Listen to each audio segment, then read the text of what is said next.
A single glimpse and heed the Sin-Eater's curse, travelers. Now tell me, how may you comprehend your mortality after gazing upon this monumental tree? Behold, the living legend. As promised, I present to you the Sin-Eater. Alan, their tour guide, shouted at the top of his lungs.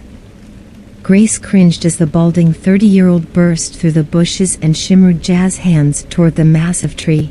But as she gazed up from her footprints, a shiver ran down her spine. She became enamored, losing herself in its ancient, gnarled branches. The Sin-Eater was comparable to the likes of a ginkgo tree, but with bark of rich ebony. Instead of leaves, long black feathers, like that of a raven, hung from its branches. It emitted a strong, unpleasant odor, like rancid butter or vomit, and beard strange fruits like crimson nutmegs. You may touch it, Alan said, brushing his fingers against his mustache. Be wary, however, before you lies your sudden and fleeting mortality. Without respect for the Sin-Eater, it may see you cursed. And there's our hook, Grace said. She adjusted her baseball cap and turned back to her boyfriend, Demetrius, who fixed his glasses and lifted his video camera. Grace brushed her hand on the bark of the magnificent tree and turned around to smile at him. It was as if the tree were covered in small hairs, immediately itchy and uncomfortable. She recoiled from it and brushed her hand against her shirt.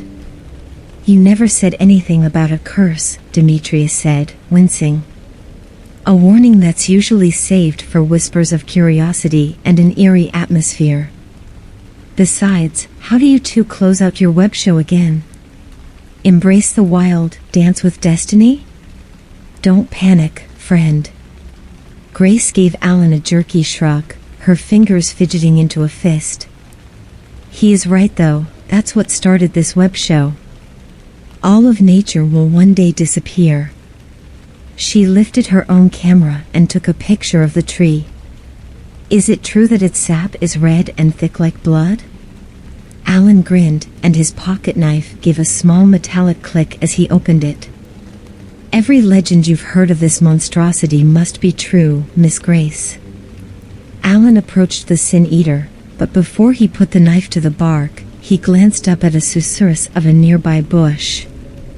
Their party fell silent, listening and hearing the roar of a motorized vehicle. Oh shit, Alan said and replaced his knife. You need to hide, now. Locals are coming. They don't like their sacred tree being encroached upon. Wait, they don't? Grace said, raising her eyebrows.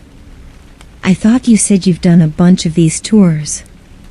A guide I am and tours I do, but I never said we weren't intruders, Alan said matter-of-factly.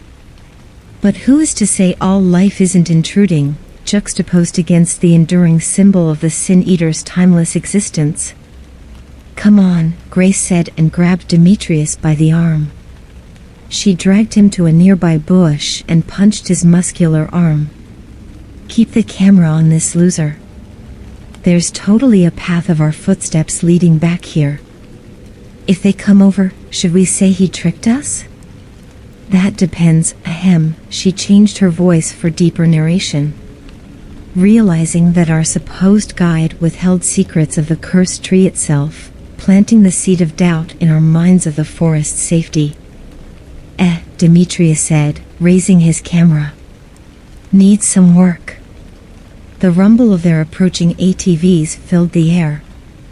As they drew nearer, the stench of motor oil and sweat wafted from them, mingling with the earthy aroma of freshly disturbed dirt from their tracks. One was a towering, corn-fed man with a thick beard, while the other was a younger version, clean-shaven but wearing a beat-down trucker hat. Can you hear what they are saying? Demetrius asked at her side. Grace pressed a shaky finger to her lips, then pointed to the camera. Demetrius straightened it out and aimed it towards the group. Grace's shoulders grew tight and inward as she squinted her eyes in time to see the bearded man reach into his pocket. Alan Alan raised his hands and was saying something as if to plead his case. The older man glanced at his companion and rolled his eyes. He lifted his hand from his pocket and Alan suddenly collapsed to the ground. "Oh shit, what the fuck?" Demetrius said. "Keep the camera on them," Grace argued, lifting her own and snapping a set of pictures. "Are you crazy? This might be dangerous. What if they killed him and I filmed it? That tree? What did he say? Life is a fleeting mortality? Is this the curse? Shut up and film." Alan began seizuring wildly in the pile of fallen sin-eater feathers, snapping twigs and breaking leaves as he loudly bounced up and down. The hillbillies grunted to each other and the younger one threw his hands up in the air before they got on either side of Alan and lifted him. Grace started to chew her nails, but immediately recoiled. They'd been dyed red by the sin-eater, and tasted like sharp pain, like she'd licked a needle. Demetrius glanced at Grace with bulging eyes. "You might be right," she said, gazing at the sin-eater. The longer she stared, the worse her paranoia became. "We need to run." Demetrius took point and Grace followed behind, keeping her eyes on his pack until they were far enough away to break into a run. "Grace, this is real. We're dealing with some fucking murder rednecks. Shut up and keep running. You got it on film, right?" They kept sprinting until Grace stopped them. She closed her eyes and breathed, focusing only on the brushing wind. "Fuck, we gotta keep that film," she said. "This is huge. Let's just get away, okay? We'll talk after we're safe," Demetrius said and continued on their path. After an hour of wandering, she glanced at her fingers. The redness they'd developed had become deeper from where she touched the sin-eater and still stank pungently. She took a swig from her water bottle and it only made her throat burn. "So, what are we doing, Grace?" "Oh, embracing the wild and dancing with destiny?" "What do you mean?" "I'm following you. You found the guide and you're leading us to the middle of nowhere. We shoulda went back to the truck. I was trying to get us back, okay? But that's not what I meant. Demetrius let out a sigh and dropped his pack to the ground. Grace stopped and met his eyes directly. "Us, like I get it, you're using me. I really haven't had a problem with it. You know, but like, you've already gone through a couple of guys just like me. But I love you and dash." "No," she said, waggling her finger at him. "Not that, not here. Not now." "What do you mean, not now? We can die out here." "So what?" she asked and kicked into the dirt. "You want to fear fuck in the middle of the woods? We are going to die out here. You're thinking too much about your fleeting mortality, nerd. We have to keep moving." "Yeah, whatever, you're right. Maybe we shouldn't be together." He reached down for his pack, but they both looked up as the roar of an ATV closed in on their location. "Hide," they said together and darted to the nearest bush. As they hid, Grace whiffed a familiar stench. In the bush beside her was a sin-eater feather. A drip of thick red sap leaked from its tip. They had to have been closer than she thought. The skinnier redneck appeared on his quad. He stopped on the trail for just a moment and a tremor crossed Grace's body. The man glanced down at their footsteps in the soil. "Hey," he shouted, somehow not seeing them. "Come out. Woods is dangerous at night. You can die out here." He waited for a moment before turning around and heading back the way he came. "Okay," Grace said, and stood from the bush. "I'm really trying to keep my cool, but you and your stupid tree might be right. Is that good enough, Mr. Mortality?" "Shut up," he said, shaking his head. We're getting out of here. That's why I brought it up. Well, then lead the way, Rambo, she said and flicked the feather out of the bush. The moldy stink of damp soil and decaying leaves grew more intense by the fading light of the day. They were entirely lost despite heading west all afternoon. Finally, they dropped their packs. The Sin Eater's right over there, Demetrius said. Those are our footsteps from earlier, and those are Alan's. We're close, but he reached into his pack and pulled out a bundle of Sin Eater feathers. I really do think the curse is real. You're serious? Grace said, throwing her hands in the air. I collected them before he said anything about a curse. Of course you did. Well, shouldn't I bring them back? That's like the whole thing, right? Symbolically, that mortality shit. I made the choice, but it isn't permanent. Not if I bring them back. We have to, she slapped her palm against her forehead.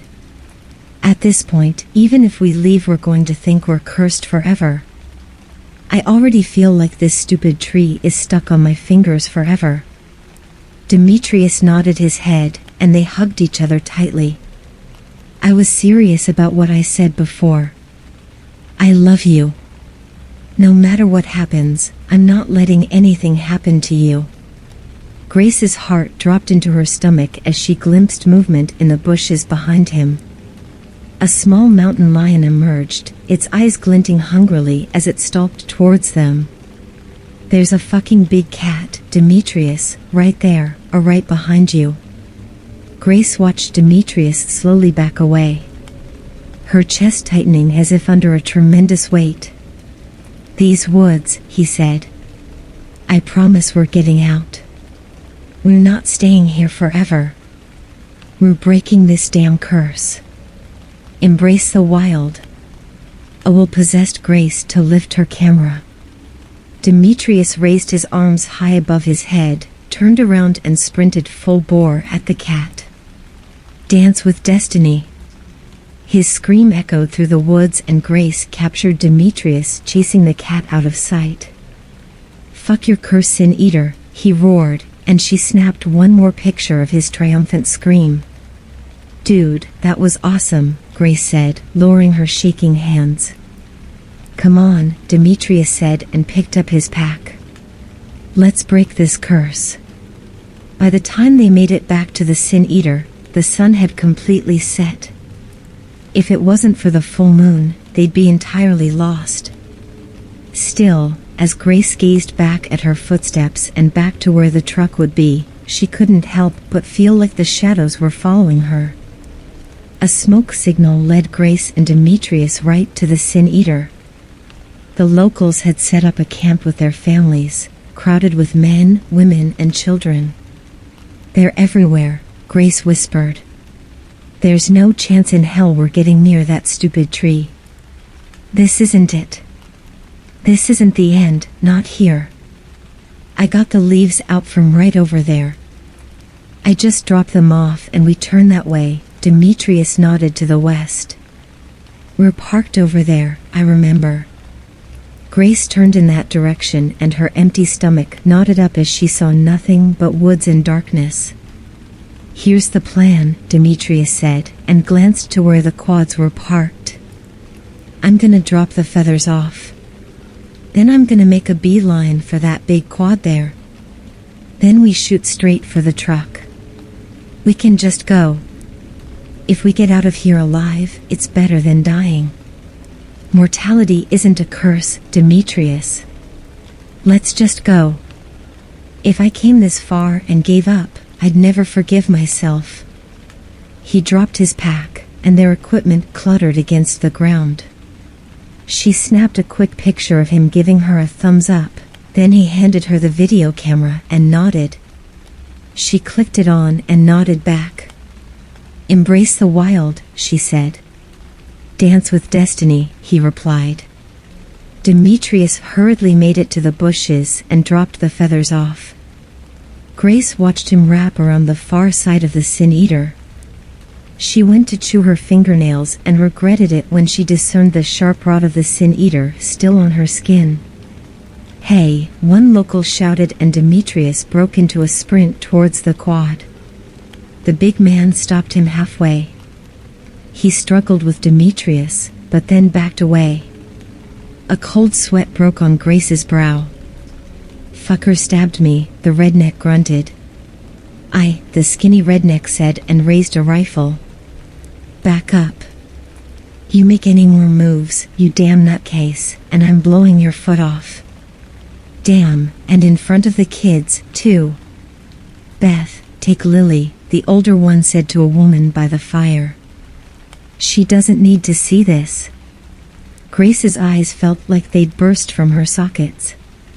She unleashed the breath she'd been holding in. "No, this is it," she said, her heart slamming in her chest. "This has been it the entire time. The mortality curse. They're going to kill him." Her feet moved of their own accord. She threw her equipment down and kept her gaze low, watching her boots dig into the soil as she made her way to the quad. She didn't look up until checking if the key was in the ignition. While the others were distracted, she hopped on the quad. She gazed up at the Sin Eater, and the tree seemed to rustle as if taunting her, saying their mortality was indeed ending. "I won't let you kill him," Grace said, and the motor rumbled to life. She pulled on the throttle and drove straight at the man with the gun. A disturbingly loud crunch resounded, and then the wheels spun in place for a moment before the quad regained traction. "Hop on," she yelled to Demetrius. The old man stared at her in horror, his head shaking. "No," he mouthed. A little girl screamed, and Grace flipped them all off. "Fuck you, you murderous rednecks." Demetrius ran at her as the rest of the camp flocked them. "Yo," a familiar voice called before Demetrius could hope on. Grace turned and saw Alan approaching. He had a cup of steaming coffee and his naked feet dug into the dark soil. "Oh shit," he said, and they all looked down at the man Grace had murdered. His face was entirely unrecognizable. His skull and brains were splattered at his sides, and a trail of blood led up to her quad's wheel. There was a burnt copper stink, mixing with the earth from where the tire had spun out on the man's chest. "What did you do?" "What do you mean, what did I do?" "You said there was a curse." "You died, Alan." "There ain't no curse." "I was selling you this shit," he said. "God damn, you were supposed to come out when they were looking for you. You dash." Alan leaned over and let loose a stream of vomit. Grace's perceptions were shattered in an instant, her entire mind shut down. It all seemed so immediately ridiculous now. The consequences of her actions culminated in a single morose laugh that escaped her lips. Bang! A gunshot exploded behind them. A wild-looking blonde woman had pulled the trigger, and the report was deafening. Time slowed as Demetrius dropped dead. His blood splashed the bark of the Sin Eater, precisely where Grace had placed her hand hours ago.